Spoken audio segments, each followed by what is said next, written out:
One, two, three. It's okay. Hello, everyone.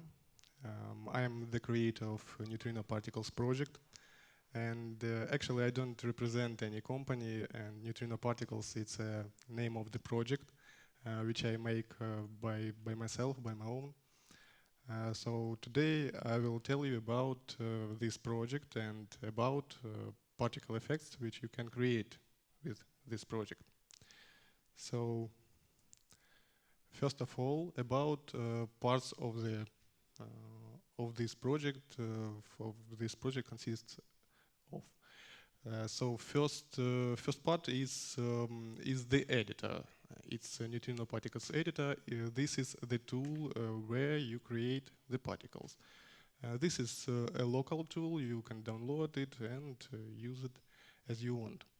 The second part is remote export server. This server is used by Neutrino Editor to export or convert effects to HTML5 source code. It is remote, so you will need internet connection to make the export. Next one part is NeutrinoParticles JavaScript library. It is used to load and play your effects inside HTML5 project. And the last one is a website, neutrinoparticles.com, where you can get support of community or developer, where you can create an account and fill the balance to make export. I will talk later about it. And what can you do with NeutrinoParticles? First of all, of course, you can create the effects. You create it with the editor and then export the effects to JavaScript source code. This will be clean JavaScript source code. There will no other binaries or XMLs or all data, all parameters are baked inside this JavaScript source code. So it allows you to get maximum performance from the effects because of compiler for optimization or JavaScript engine itself. And then you can load and play exported effects inside your HTML5 projects.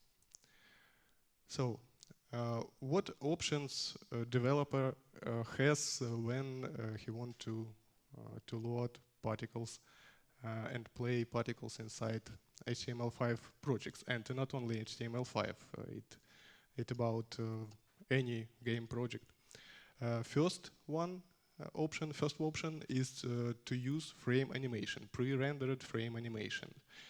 You can take such software monster like Adobe After Effects, create spectacular effect there, and leave your machine for 20 minutes to render that effect, and in the end you will have the set of frames.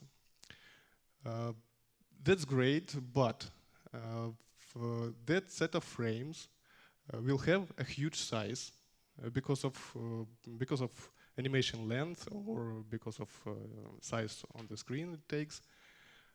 You can't attach that effect to dynamic objects because it will drag all effect after this object, and this is not what you want, not really what you want.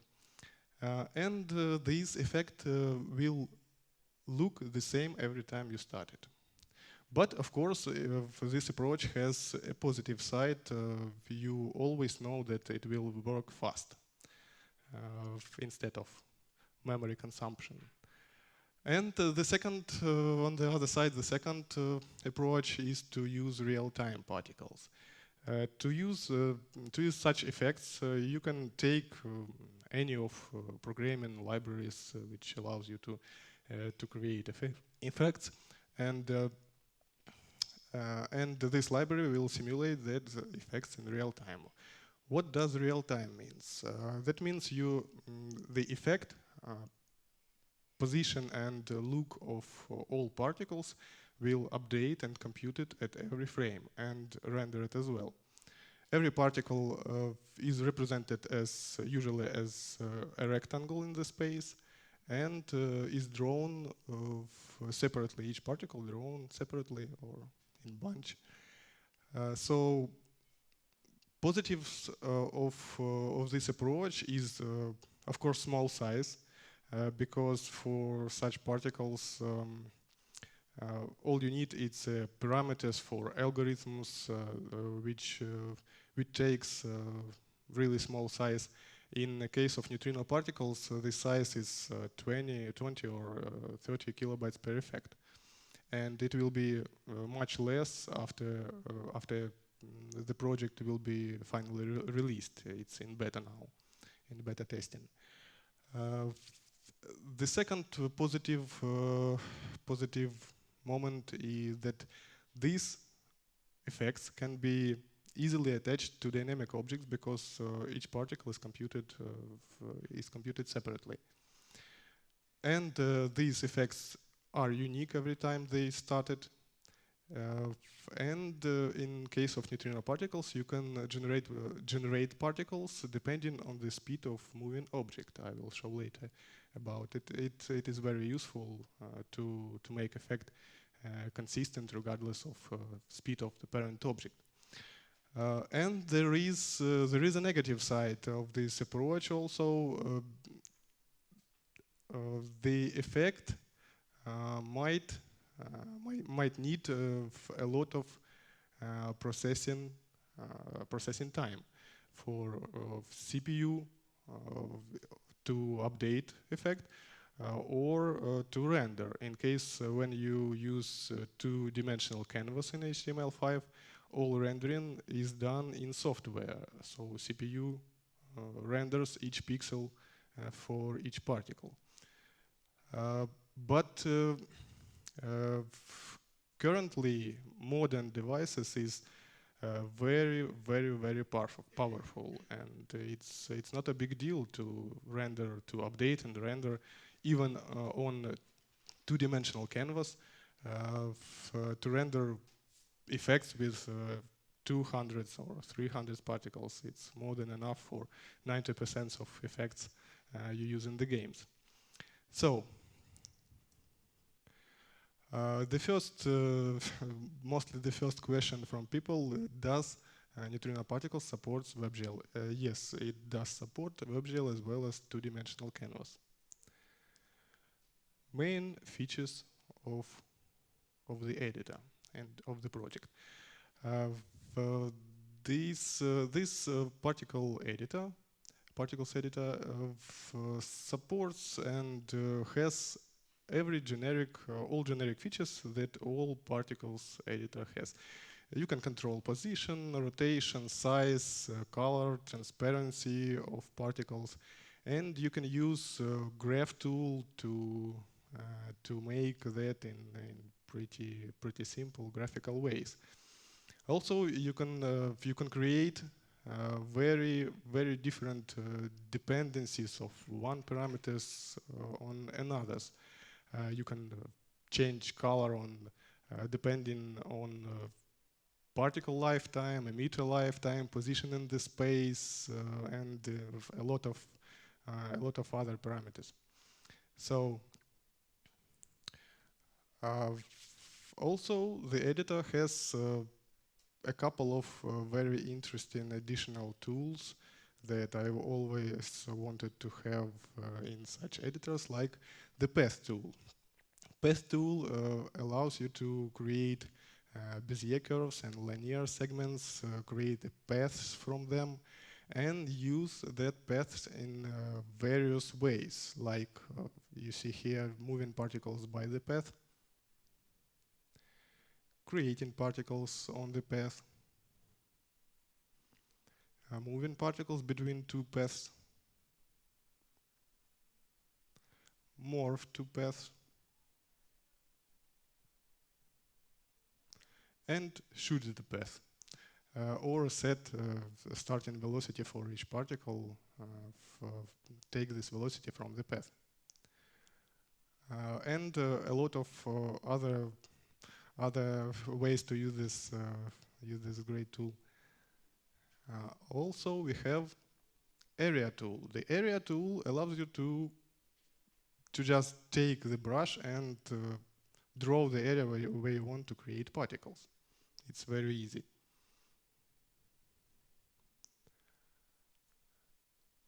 Also, you can have turbulence. Oh, it's too bright.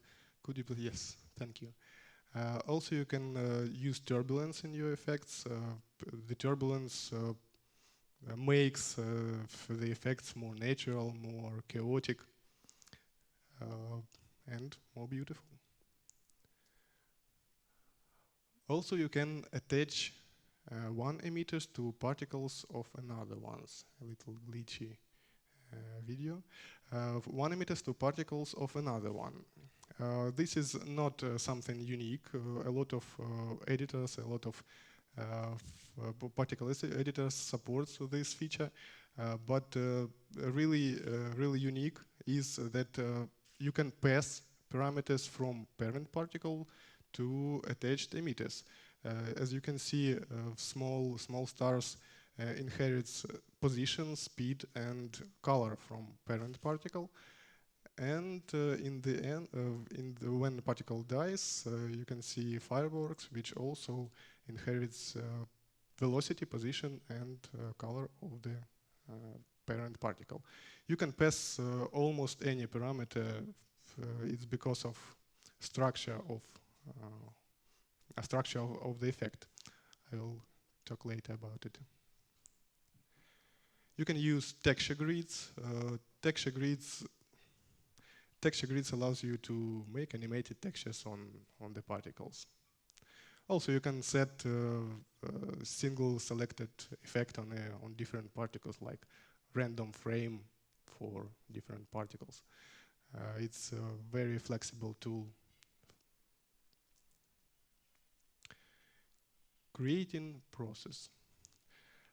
Creating effects in neutrino particles looks like composing a scheme from blocks. These blocks are connected to each other with links, and in the end, this scheme works by defining rules.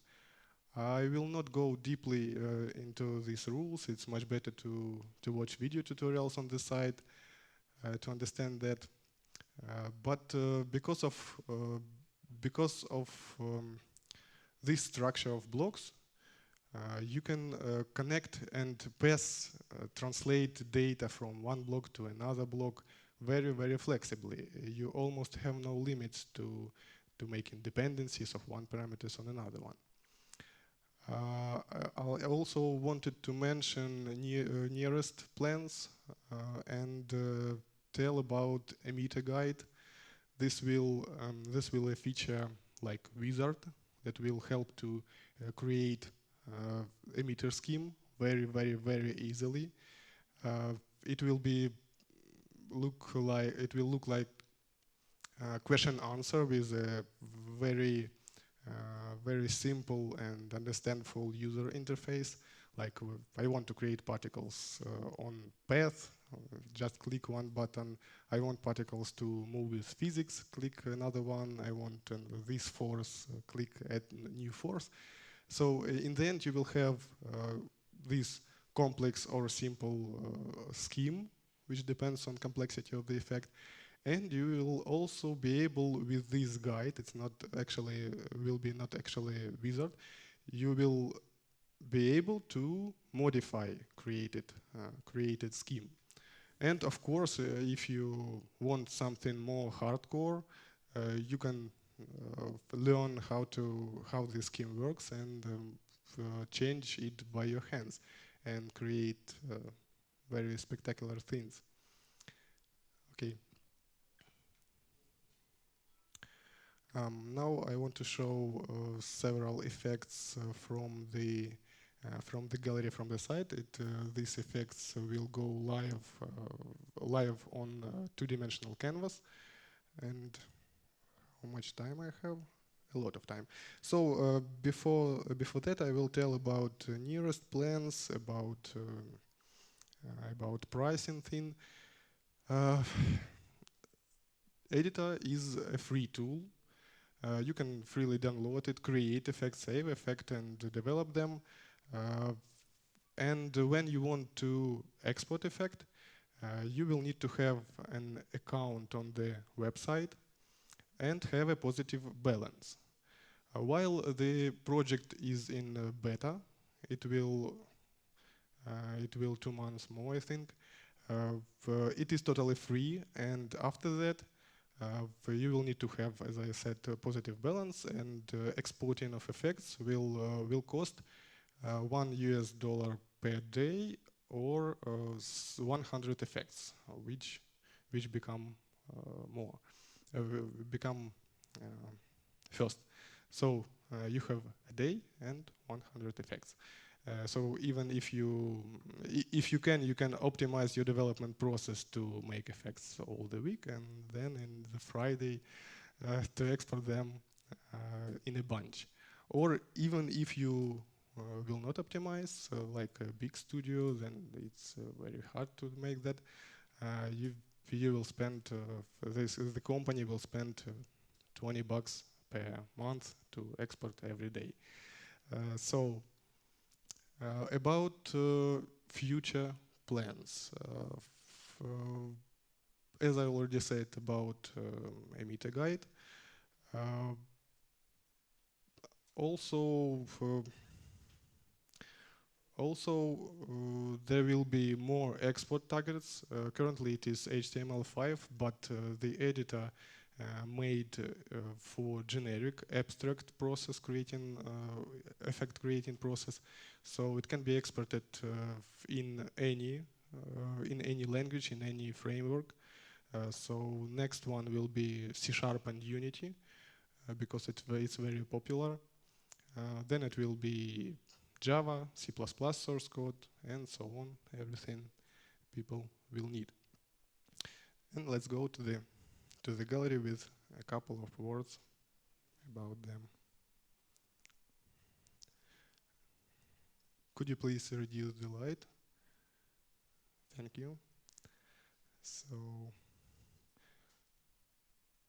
as I said, these effects going live on JavaScript on the website. You can see them. You can watch them later on the NeutrinoParticles website. I don't know which hardware has this laptop, but this effect has 1,000 particles, 1,100, something like that. And I tested this effect on, for example, iPad 3. On two-dimensional canvas, it gives not much, 5 or 7 frames per second, but on WebGL it went pretty smooth, like 30 frames per second, because of rendering by CPU on two-dimensional canvas.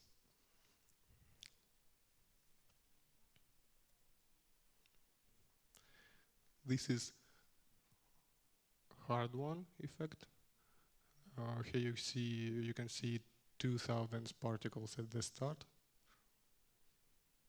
and they disappear. On the desktop, on the laptop, you can see it goes very smoothly.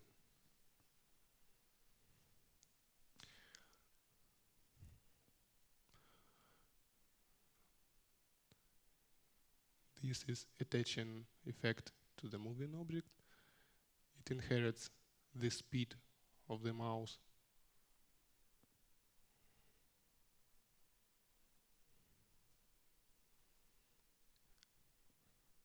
A little of rain. Splashes appears where drop has fallen. So it is true splashes from each drop.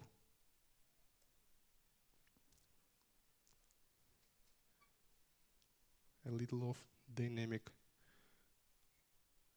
smoke. Here used animated texture for smoke, a little animation texture to make it more various. I can't skip this little boy. It should be censored, I think. But people like it.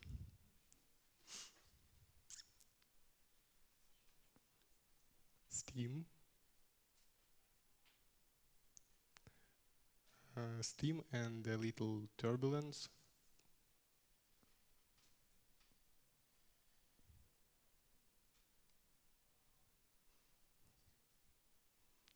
Meteors with attaching to the mouse.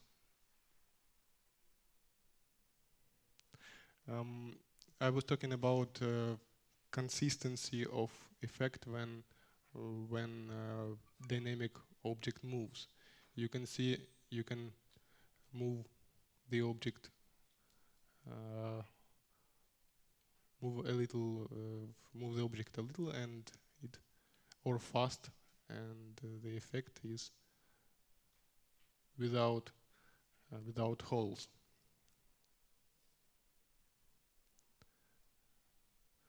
This effect doesn't look like particles, but it is. It is also created with Particle Editor.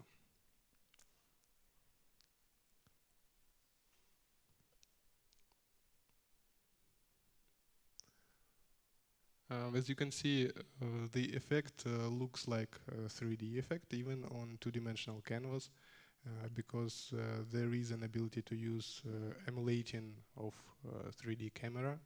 So this emulating changes a little size and position of the particle to emulate perspective, like you use on WebGL or in 3D, in real 3D. This is another pretty effect.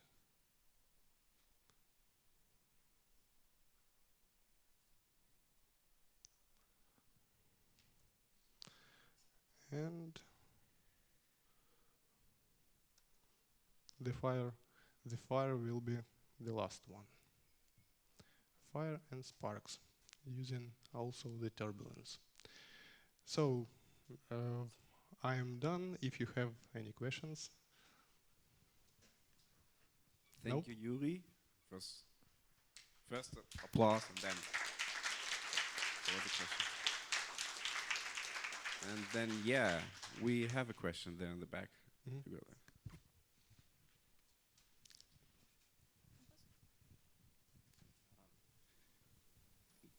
Can you tell the size of this one on screen, for instance? 19 and 9.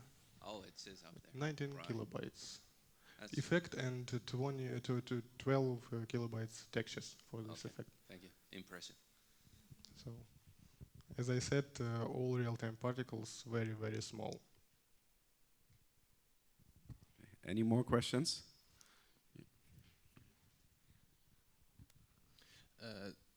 I heard that you have built only for Windows. What about Mac? On my development machine, I have already Linux ports and Mac port, but until the project is released, it's very hard to support all systems, and I think it will be support of all the systems soon after the project released. Okay, I think that's it. Thank you, Yuriy, one more time. Thank you.